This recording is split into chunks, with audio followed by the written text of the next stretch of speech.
Oh, we'll get there. It's down here, but we'll get there. We're almost there. Okay, we're back recording, folks. What I've asked Margaret to do is just go section by section. We might be here till midnight. You have the notes in front of you with regards to the notes that she's identified. So we'll just go to the next section and ask you if there's any questions or any clarifications you have. And we'll do it that way, and hopefully it'll speed up the process a little bit. If everybody's good with that, how's that? Good? Okay. Go ahead, Marshall. Okay, so any questions that you may have in regards to crossing guards?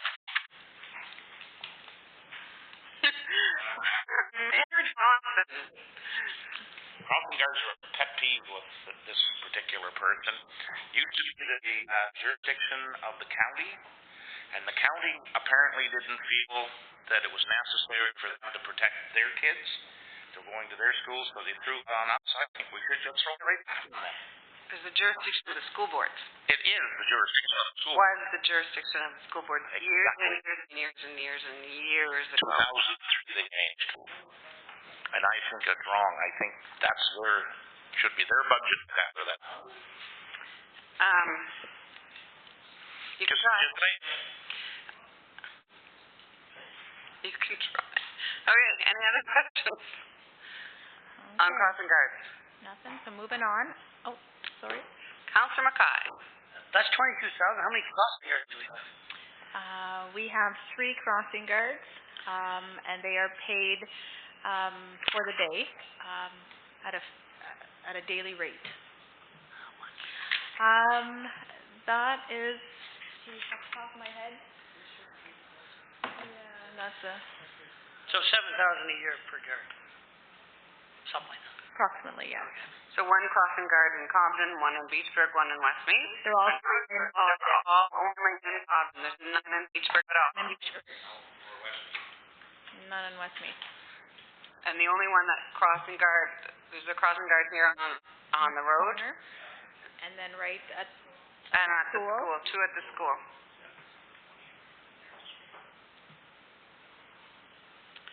So if you wanted to reduce that service, or if you wanted to leave that service as it is, that is a council decision. Councillor Olmsted. Well, I will go to the school, so personally I'd say I would pay the $7,000 out of my pocket to ensure that my kids are safe going to the school. So in the grand scheme of things, it's a very, very minor detail. I would agree. Councillor Regular. And on the other hand of that, we've got 3 in Cobden, and I watch those children at the Beachburg coming off Cam1 Street there, and it's pretty scary there too when they're coming out from there. Yeah. And I just question if we couldn't possibly have 2 here and 1 there. Mayor Johnson. I wasn't saying we shouldn't have them. I'm saying they're on the wrong budget. I do agree we should have them, and I do agree we should have them in Beachburg and Westmeath, but they're on the wrong budget. We could certainly have some motion at some point. Christine could bring a motion forward to the next council meeting, or the one in June, that states that we would like Renfrew County District School Board to rethink their downloading of crossing guards and see how that goes. Just Reed one Miller. in Beachburg. Never mind. You covered it, what I was going to say. Okay. And then with regards to, but it's Renfrew County School Board, not Renfrew County. With regards to the Beachburg situation, did we want to change that up for the school year 2015-16 for 2 in Cobden and 1 in Beachburg? Councillor Olmsted. I think it certainly should be entertained, yes. I think all the schools we should review. In fact, I think, I don't know the situation in Westmeath, but it being on a county road, I would assume that there's vehicle speeding path there more than Cobden and Beachburg. So I think we should review maybe all 3 schools. And whether or not they have to cross the county road, because there's not much development on that side. Councillor McLaughlin. I was going to say, I think maybe this discussion should go to corporate services. Yep, at a later date. Discussion, and we can move on. Yep. Okay, so that's something that can be brought up perhaps sometime. Maybe after we get an answer back from the school board. Okay? Okay, now on to the recycling. If you have any questions about that, if not, we'll move forward.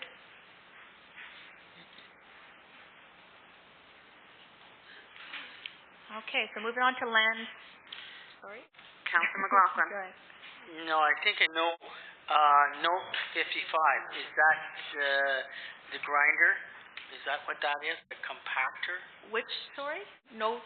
55, environmental services? In landfill? No, it's okay. That's fine. Okay. Okay. Okay, so the next one, this will be landfill. Now it's going to be top dump. The top one under landfill is general landfill, so that would include kind of any expenses that relate as a whole. Okay, so there's the notes for that, and underneath you'll see landfill for Cogden, landfill for Westmeath, and landfill for Ross. So I'll just go down slowly. I'll go back to the top, and then if you have any questions.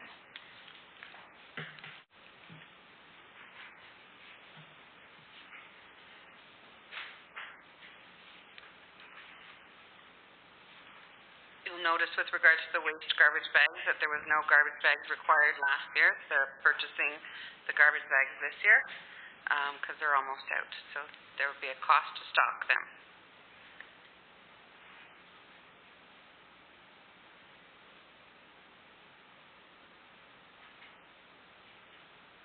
Councillor McLaughlin. Yep. Okay, you have landfill, Ross landfill, salvaged.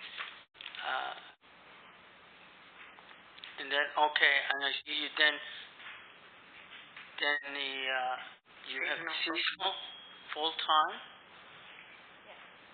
That was with regards to the motion that was passed last week. I realize that, and I did have a discussion, and I think it's a landfill manager has looking to go back to his original thoughts, which I don't know, maybe that's the same cost. Is that right? I'll pass it over to Christine. She can answer that. Yeah, well, Steve had an epiphany, I think, after the last council meeting. He told me he got home and he got thinking about this, and he's, by the way, now enjoying his first ever 2-week vacation out west with his family. Department staffing. So these are notes he asked me to bring forward to you. Following the May 6th committee meeting, it did occur to me that although there was a motion to hire a full-time seasonal landfill operator, this individual won't be laid off during the winter months, as it would simply put myself right back to working Tuesday to Saturday with every Wednesday and Saturday at the landfill site, negating him being in the office.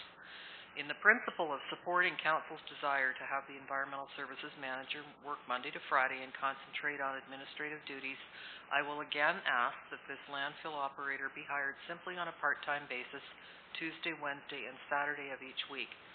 Although not the intent, this will alleviate some of the expense on the waste budget, and I think the difference is minor. Sorry. It'd be about $6,000 less.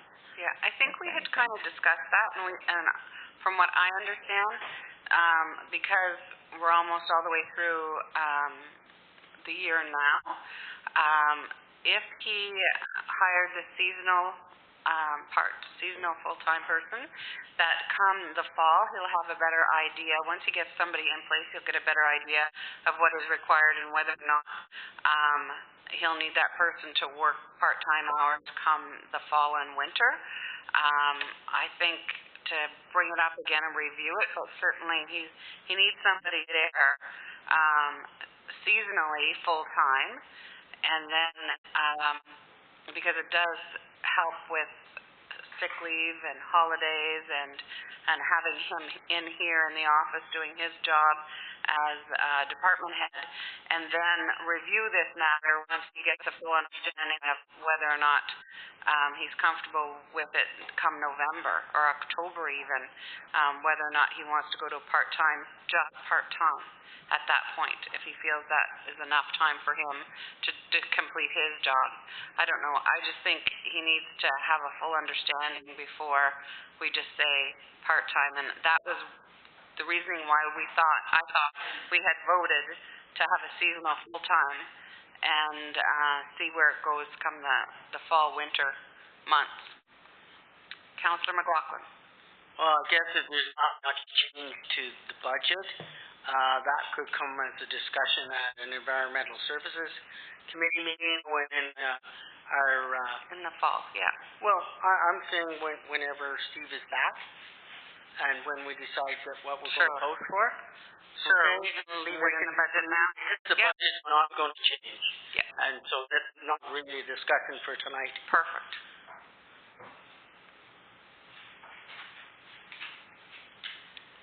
Going on to the next section. Any more questions then in regards to the landfill Ross? Okay.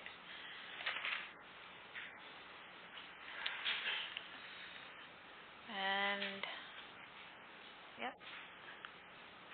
Sorry, maybe just one question on the, you moved, where do we are?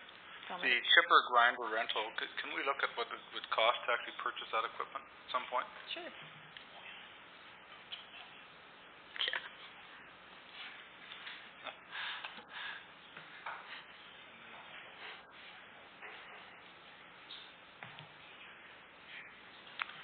Okay, so we're moving on then to the parks. So there's the parks, and if you have any questions, certainly feel free to ask. Just right underneath that. With regards to Christmas lights. Yeah. That is for, we have been informed that the Beachburg lights look really bad, and we need to purchase some more. Now, that $5,000 may not even touch lights. It could be more, it could be less. And I don't know at this point exactly how many are not. Mayor Johnson. Possibly we could look at getting somebody just to rebuild the frames we have, and possibly we could get a lot of donated help, some volunteers to do that if we supplied the lights. We did do that partway one year to get a lot of them going, and it's just local pride and so forth. Can we leave the $5,000 in the budget? Yeah, we should hopefully get some. If not, we would do some this year and some next year. That'd be my suggestion. Councillor McKay. Yeah, them lights, nobody knows what they are. I suppose they're so out of shape. Then are you saying we did a pride parade? You said some community pride. I didn't know what you were getting at there. No. We could have pride in our parade.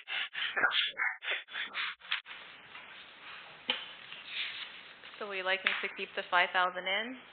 I think there's something that needs to be done there. The lights need to be purchased, whether or not it needs to be rebuilt or not, but I think they're in very much rough shape. Yes. Okay. Okay.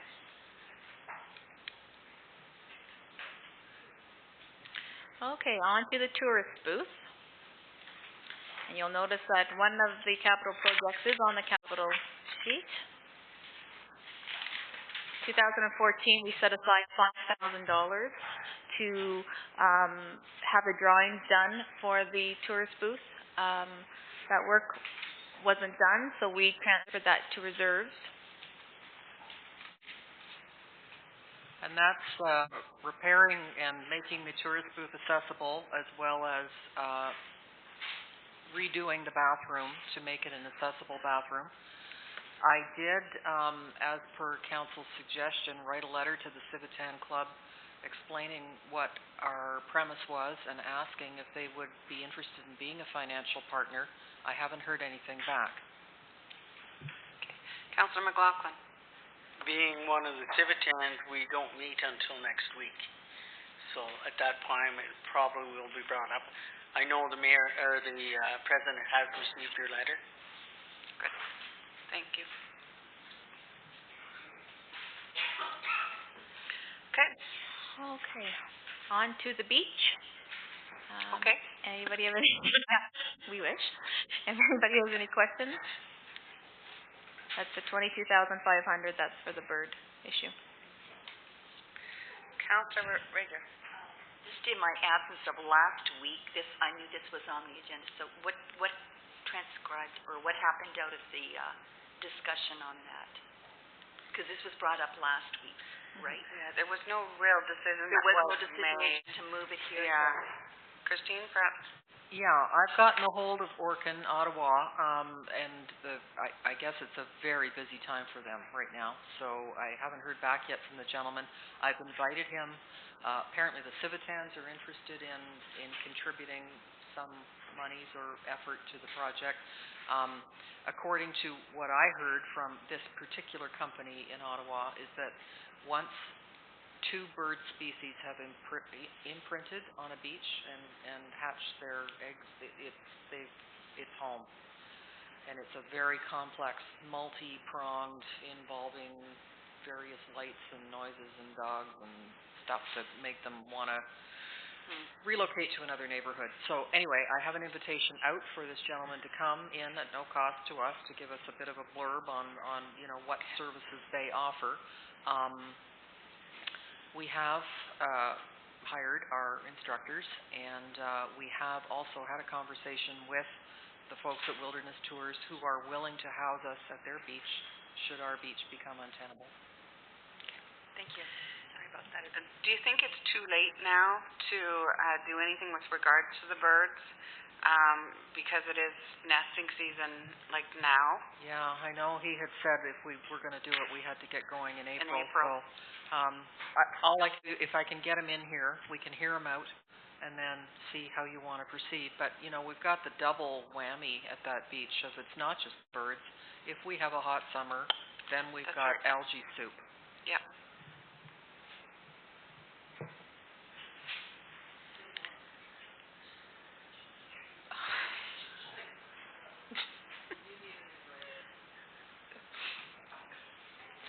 Okay, moving on. Okay, boat launches. Do you have any questions about that? Last year there was the $50,000 for the dredging, and it was transferred to reserve. Yes. I know Steve talked about taking it out now because there are a number of issues, is my understanding. As long as the $50,000 remains in reserve Yes. for that particular project, if it happens next year, I'm okay with that. Okay, so we've taken it. We're not doing it this year, but we may do it next year. Okay. And on to tourism. Is there any questions about that? That's for Taste of the Valley. If not. Yes, there is a revenue side of Taste of the Valley, which we'll see in a couple of minutes. Okay, so the actual grant that they're looking for this year, you're looking for this year is $1,500? Yes. Plus the $1,100, so for a total grant to Taste of the Valley of $2,647. Is that correct, Christine? Yeah, and just noting too, whether you want to call it a grant, it is a township event. Right. So, yeah, but yes, you were correct. Okay, the rest is made up of revenue, projected revenue for rentals and... Yeah, we've also applied for a $3,000 grant from Scotiabank from their Bright Futures Fund. I haven't heard yet whether that will be successful or not. And then we normally bring in about $7,000 in vendor revenue. Good. Okay, on to health services now. Just a quick note, that is the unfinanced portion for the renovations for the medical center.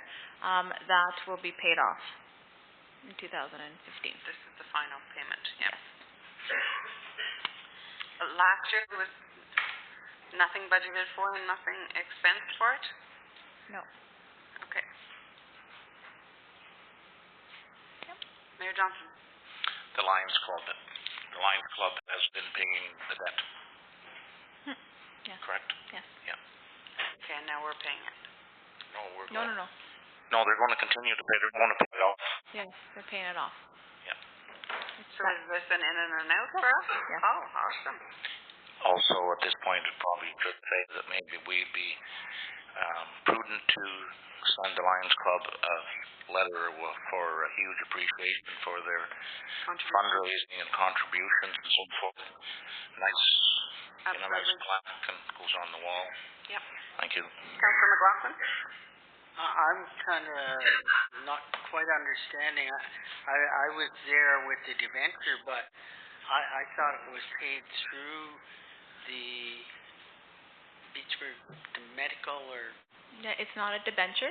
well, no, We're holding it. we're holding. We're holding Okay, it, yes. once again, I've used the wrong word. Okay, the loan that we're holding, okay, it's been paid through Lanark as well as, I think there was one lump sum that came from the Lions Club. That's Is that not correct? That is correct. Okay, it wasn't, I think the big word that it wasn't all paid by the Lions Club? No. Okay, that's, So does this, Yeah, there is the Lions. they put a $10,000 Right. portion to it, and I was there at the time I was involved. Yes. so is there revenue this year of 16,300? Yes, it's on the revenue side. Okay. Yeah. Coming from the Lions Club? Yes. Yeah.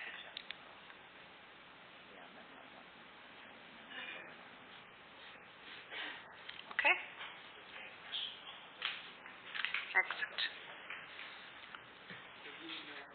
Okay, so the next is the recreation. Library? Oh, I'm sorry. Yes, sorry about that. The library. Any questions on that? And the total cost of the renovations is covered by the grant, the Trillium grant? Yes. Perfect. Okay. Well, yes, but Yes, there's but no cost to there's us. no cost to municipality. Okay. Recreation. And then on to recreation. And you will see that I have provided you with a recreation list. I think a sheet there to show. Do you have your sheet there? The cost that we. Okay, maybe I haven't shown that yet, but.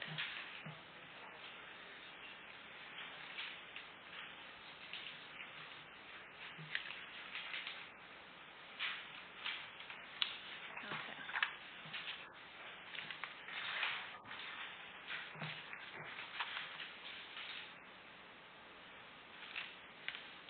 Okay, so if you look behind you, I thought there was one, so sorry about that. I meant to put that sheet in there.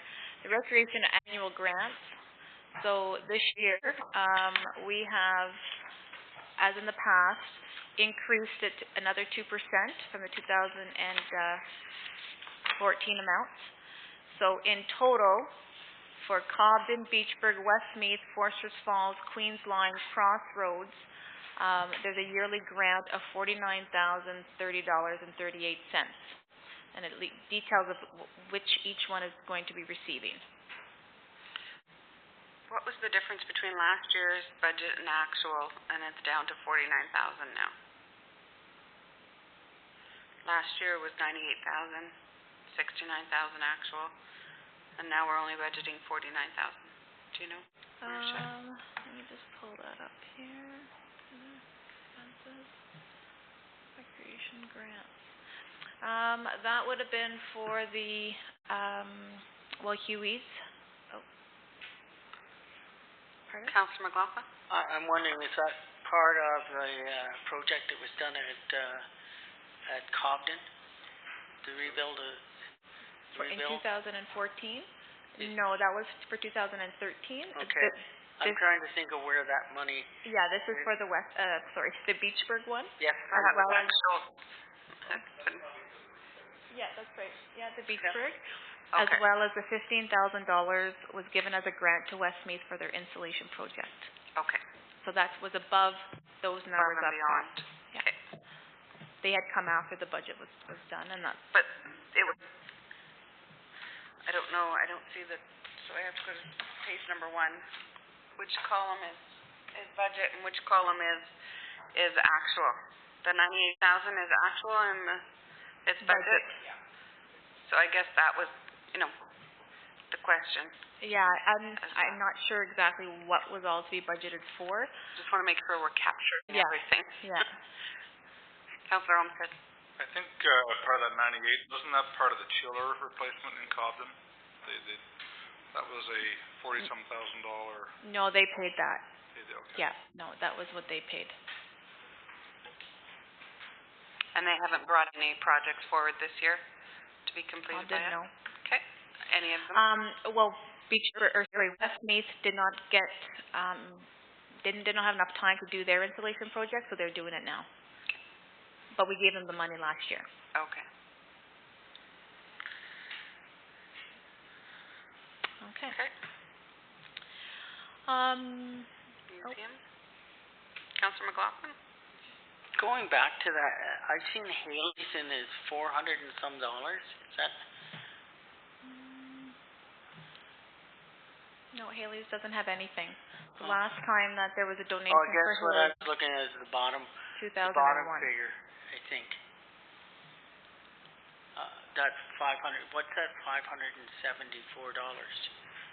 Well, I don't want to get into this spreadsheet because I didn't. Okay, Yeah. that's fine. Perfect. Then for another time we Yes, will. for another time. Okay, so on to then the museum. And this $2,000 grant, just so you know, is on the grant donation sheet. That is part of the Ross Museum requesting the $2,000 to fix the roof, the shingles on their main roof. So I did put that in there because they are part of the municipality, but it could be taken out if you discuss. I think we can leave it in there for now. Mayor Johnson? Correct. I'm not sure if they need all of it, but it was to take up the slack for the new shingle roof. And they raised all but, if I'm not mistaken, all $1,300 of it, and it's all completed at this point. Awesome. Okay. We probably can. Every bit counts. So I'll reduce it to 1,300 then, Hal? Sure. What, did they ask specifically for a number? Well, I have the letter that asks for $2,000. Okay, because when I was at the meeting, they had at that point they thought it would be 1,300, but they were going to check into it. So maybe it was. So maybe we should leave it at 2,000. Councillor McLaughlin? At the meeting I was at, they were going to catch a $5,000 GIC. Do you know, Mayor Johnson, did that happen? Is there still a shortfall after that? I can't comment on that. I'm absolutely not sure.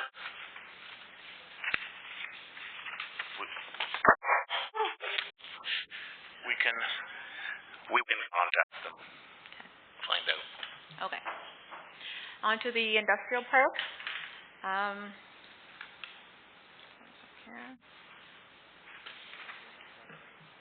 Yeah. Here, yeah. Bill and Doug may want to speak to this, if anything pops out. If you have any questions on anything. Let's draw your attention there to note number 88. We would like to start transferring $25,000 into reserves, just to ensure the upkeep of current fire suppression system there. Well, right now, I don't think there is enough water pressure to do any fire suppression, is there? Is there now? Okay. Yeah, there is fire suppression. Steve is working on a report that Andrew and Doug and Bill have been helping giving input on. Basically, this budget reflects us limping along with what we have, still being able to provide non-potable water to the existing businesses and fire suppression. But we are just limping along to keep the thing rolling at the moment, and that's reflected in these costs. But that will all be in Environmental Services report in June. Okay. Okay, no questions. Move on to the drainage. As well as then the transfer of gas tax. So if we're going to be using the gas tax of, that's the 2015 allocation amount, if we'll use it, we will leave it there, and if we don't, we'll just take it out. And that is the expenses. Okay, I see it's 5 to 8. I know we talked about going over to the funeral home for Joanne McKee's wake. What are everybody's thoughts? Councillor Olmsted. I think it's important for council to show or to pay its respects for probably one of the most prominent business people that's been in this community for over 30 years. So personally, I would like to go and attend it at some point tonight. I would as well. So will we take a break and come back, or will we set another date for the revenue and everything else? Because probably there's a lineup, I would think. Councillor Mayor Johnson. The funeral director said that if we go to the side door, he will ask the family and the lineup to allow us in if we want to come back to the meeting. Okay, so what is everybody's thoughts? Because we've got a long way to go, just so you know. Got a very long way to go yet. Did you want to set another meeting? Councillor Olmsted. I think that'd be a great idea. I think so too. Yeah. I think we need to be pressed at the next step.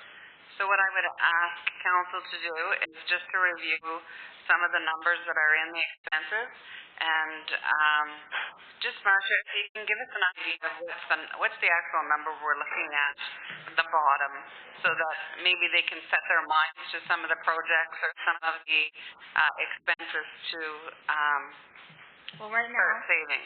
okay. Well, right now, if you want to take the proposed revenue sheet, and I'll just tell you to make the changes.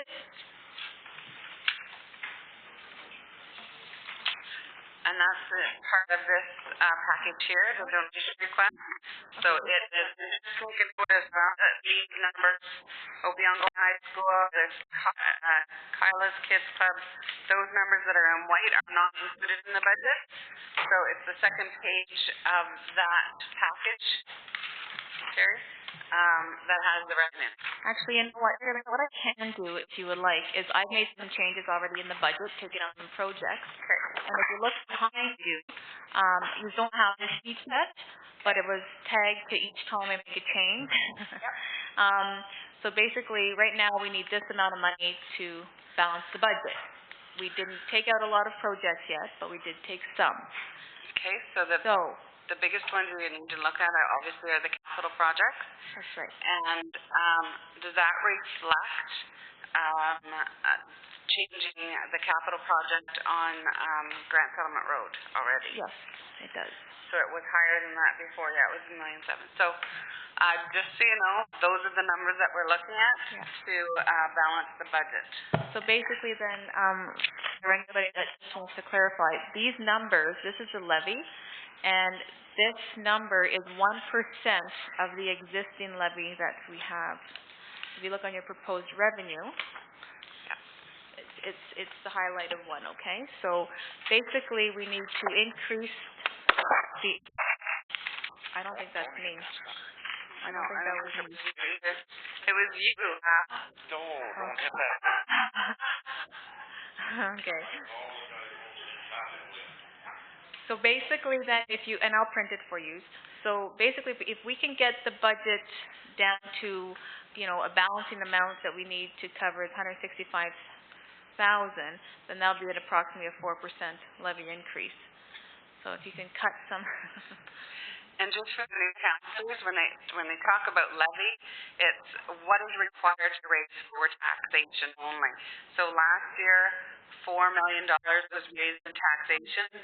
Last year we had $80,000 worth of growth. That does not affect anybody this year. So that's new buildings, all new construction that was done, any rezoning that occurred between residential and commercial. So that's $80,000 that doesn't affect. So, but the actual levy increase is still based on the $4.048 million, and then the growth is included, and you kind of back that out when you do your actual levy increase. So most municipalities have passed their budget, and Petawawa was at, I think, a 12% levy increase, but, and they had some big issues up there this year, and they were actually like about an 8% tax rate increase. Laurentian Valley is at a 4.7% levy increase with growth of 1.72%, so they're actually at, 3% sort of thing. So those are the kind of numbers that a lot of municipalities are looking at. Christine, and then Councillor McLaughlin. Thank you, Chair. So just if you take a quick look, please, at the bottom of this page, and just to put it in perspective, as Chair Jackson was describing, so an increase of 6% because the county because the county payment has gone down. So this is based on $100,000 of residential assessment. The county rate's gone down, the education rate's gone down, we've experienced assessment growth. So even if you settled at a 6% levy, it ends up being a total impact of $2.13 on a $100,000 residential assessment.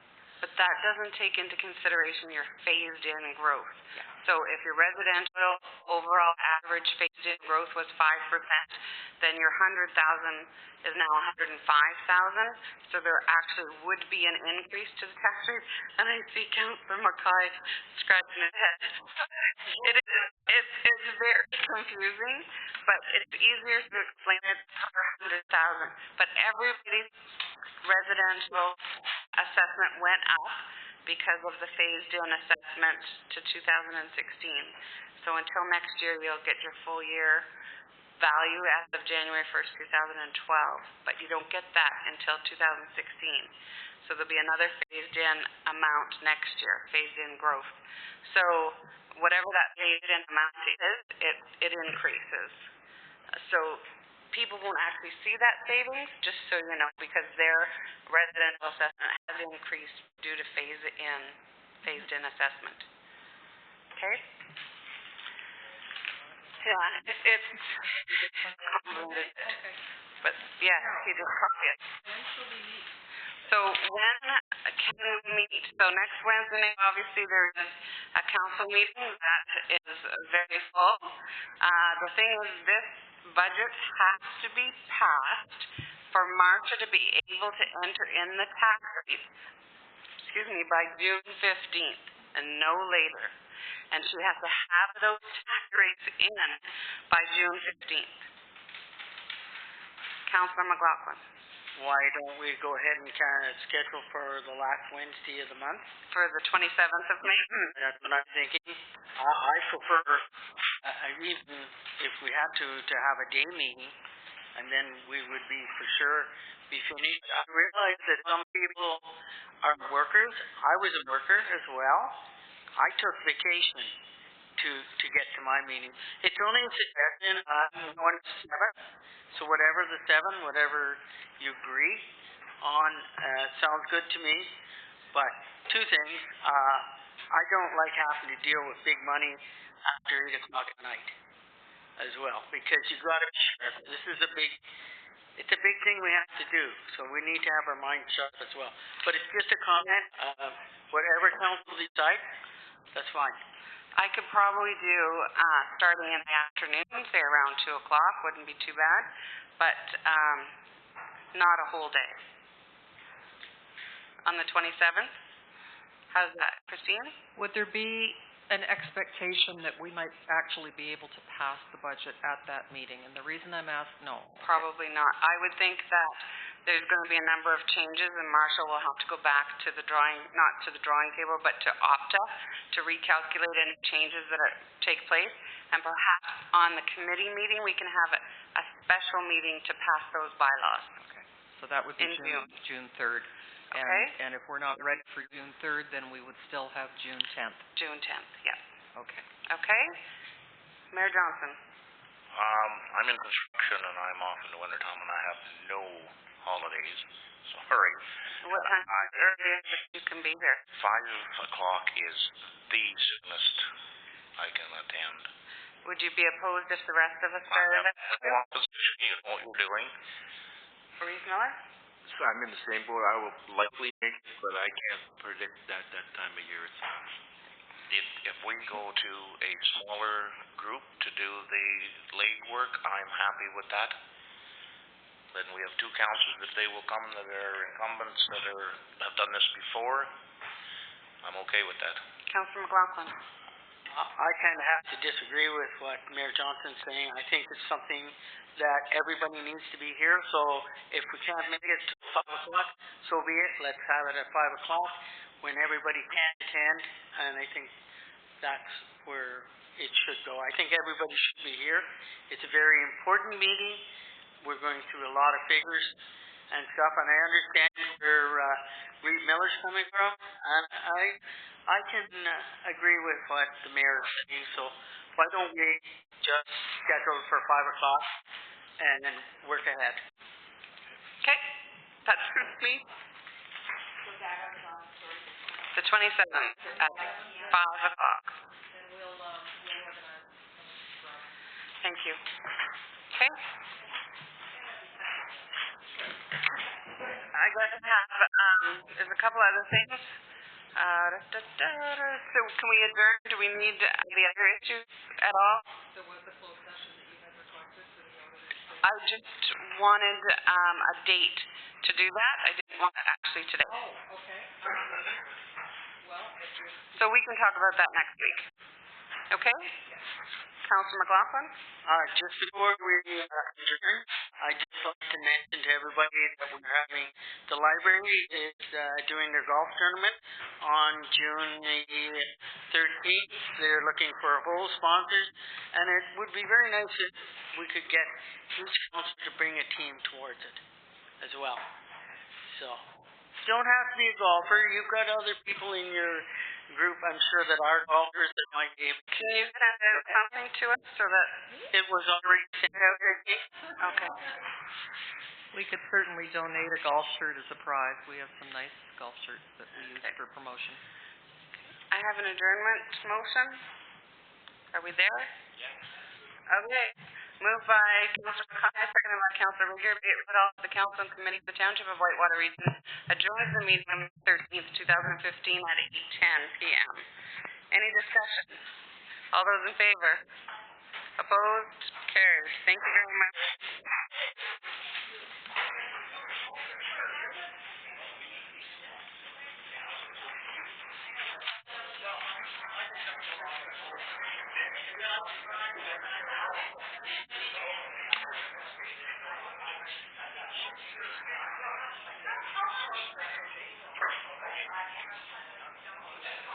Al?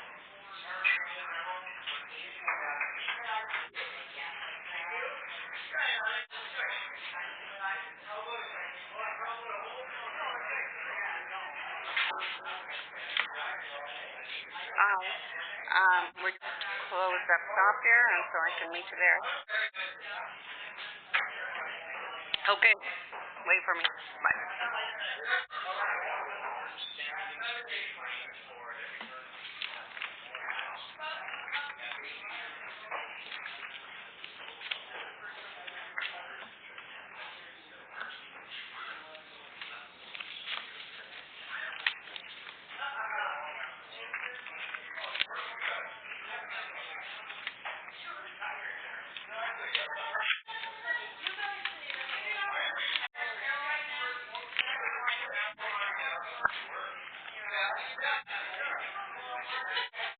Christine, I